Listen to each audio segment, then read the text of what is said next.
5ই August ছাত্র জনতার গণ অভ্যুত্থান পরবর্তী সময়ে বাংলাদেশে যে একটি ইতিবাচক রাজনীতির শুভ সূচনা হয়েছে, সেখানে আমাদের ছাত্রদলের 38টি সাংগঠনিক টিম তারা প্রথম পর্বের কাজ শেষ করে এসে দ্বিতীয় পর্বের কাজ শুরু করেছে, যেটি গত 2 দিন থেকে চলছে সারা দেশে। তারই ধারাবাহিকতা আজকে কুষ্টিয়া সরকারি কলেজে আমাদের যে সাংগঠনিক টিম রয়েছে তাদের তত্ত্বাবধানে কুষ্টিয়া সরকারি কলেজে আজকে আমাদের প্রত্যক্ষ ভোটের মাধ্যমে এখানে নেতৃত্ব নির্বাচন করা হবে।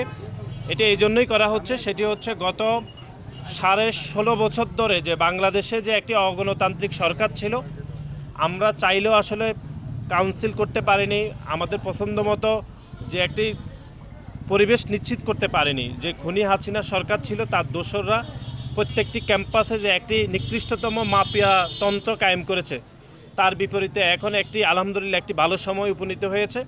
আমরা শিক্ষার্থীদের মধ্য থেকে, একদম নিয়মিত শিক্ষার্থীদের থেকে এবং তাদের প্রত্যক্ষ ভোটের মাধ্যমে আমরা নেতৃত্ব নির্বাচন করতে চাই, এবং এটি এই পর্বের প্রথম। আজকে প্রত্যক্ষ ভোটের মাধ্যমে নেতৃত্ব নির্বাচন হবে এবং সারা দেশে এই প্রক্রিয়া অলরেডি শুরু হয়েছে, কিন্তু এই কুষ্টিয়া সরকারি কলেজে এই পর্বে এটি প্রথম।